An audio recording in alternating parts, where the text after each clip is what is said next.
Question है दी हुई AP के प्रथम 4 पद लिखे, जबकि प्रथम पद ए है और सार्वंतर डी है। तो देखिए एपी को लिखने का एक तरीका होता है, वो सिंपल है। ए प्रथम पद ए प्लस डी, दूसरा पद ए प्लस 2d, तीसरा पद ए प्लस 4d, चौथा पद। इसी तरह और भी आगे ले जाना है तो ए प्लस 5d, ए प्लस 6d, ए प्लस 7d, ए प्लस 8d, ऐसे करके आप लिख सकते हैं। क्योंकि क्वेश्चन क्या कह रहा है, प्रथम पद ए है तो प्रथम पद ए ले लीजिए, ए बराबर 10 है, और सार्वंतर को हम डी बोलते हैं, कॉमन डिफरेंस। तो कॉमन डिफरेंस कितना है, 10 है।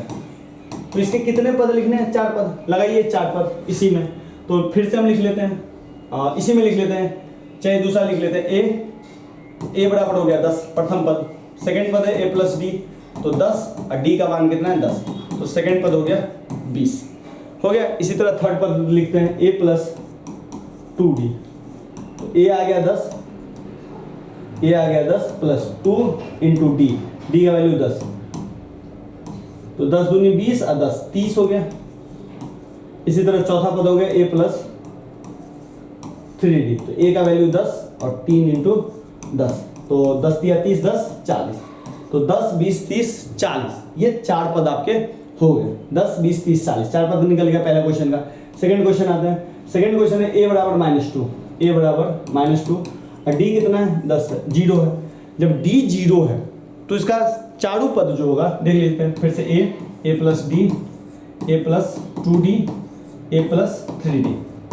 ए तो निकल गया आपका -2, ए का जगह -2 plus 0, -2 plus 2 into 0, -2 plus 3 into 0, -2 में 0 जोड़ेंगे -2, 2 को 0 से मल्टीपल करेंगे 0 और फिर इसमें जोड़ेंगे तो -2, 3 को 0 से करेंगे 0 और 2 से करेंगे तो -2, तो चारों पद जो हुआ -2 -2 -2 -2। तो क्या ये एपी है? हाँ एपी है, क्योंकि सबका डिफरेंस जो है 0 है। डिफरेंस 0 आ रहा है या सॉरी डिफरेंस सेम आ रहा है तो वो एपी है, इस चीज को ध्यान रखिएगा।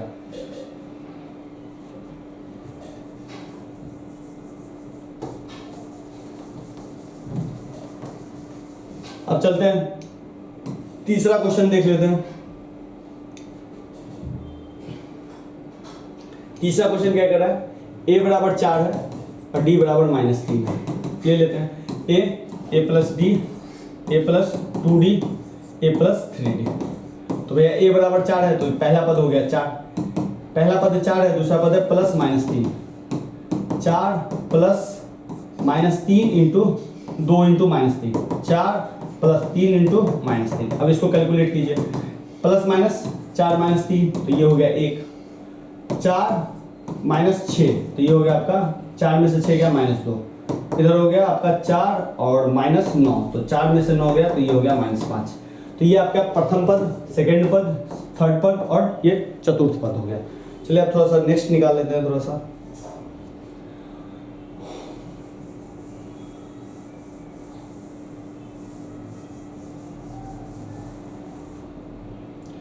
चौथा क्या कह रहा है कि a बराबर -1 है और d बराबर 1/2 है, तो 4 पद लेना है इसका भी। तो a plus d, a plus 2d, a plus 3d लेते हैं। a का वैल्यू -1 हो गया, a प्लस d तो -1 प्लस 1/2 हो गया। तो चलिए इसको तोड़ लेते हैं, चलिए आगे तोड़ लेंगे। -1 प्लस 2 इंटू 1/2 हो गया, इधर हो गया -1 प्लस 3 इंटू 1/2।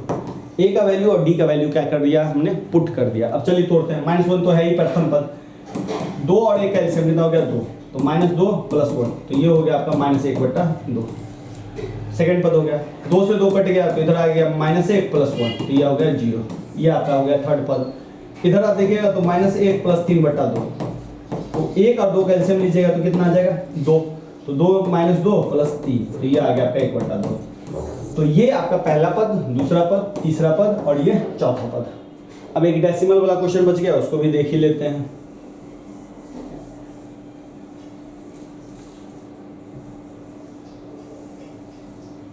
चलिए क्वेश्चन है a बराबर है -1.25 और d जो दिया है -0.25।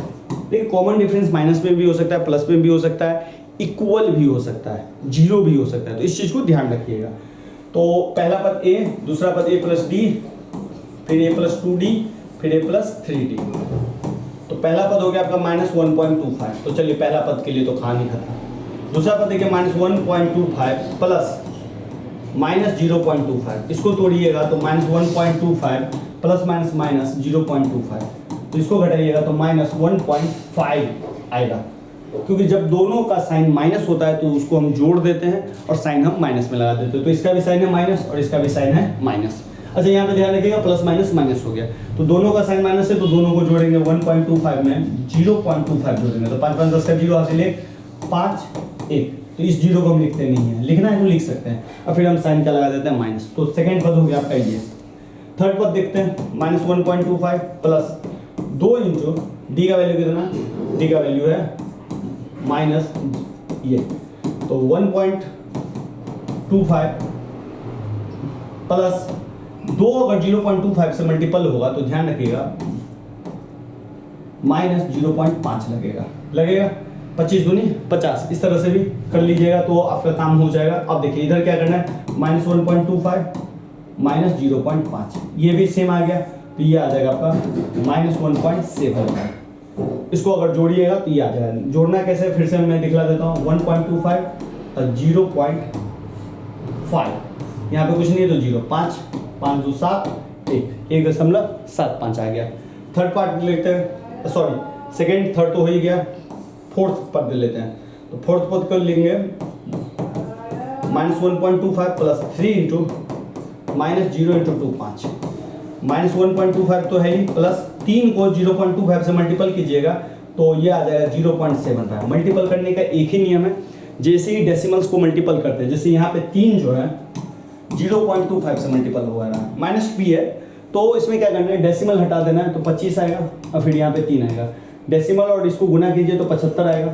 कितने स्थान के बाद डेसिमल है, तो 2 स्थान के बाद डेसिमल है, तो 2 स्थान के बाद क्या करिए, डेसिमल लगा दीजिए, तो 2 स्थान के बाद हमने डेसिमल लगा दिया, फिर एक 0 ले लिया, तो इस चीज़ को भी ध्यान रखिएगा। अब यहाँ कैलकुलेट कीजिए, अच्छा यहाँ माइनस भी था तो यहाँ माइनस ले लीजिए, प्लस माइनस माइनस, तो 1.25 माइनस 0.75, इन दोनों को जोड़ दीजिए, तो इस दोनों को जो जोड़ेंगे तो 1.25 0.75 5 5 10 7 दूनी 10 का 0 हासिल 1.11 2, तो ये आ गया 2.00, जिसको हम 2 भी लिख सकते हैं। तो ये आपके 4 पद हो गए, प्रथम पद, द्वितीय पद, तृतीय पद और चतुर्थ पद। अब चलते हैं नेक्स्ट क्वेश्चन पे।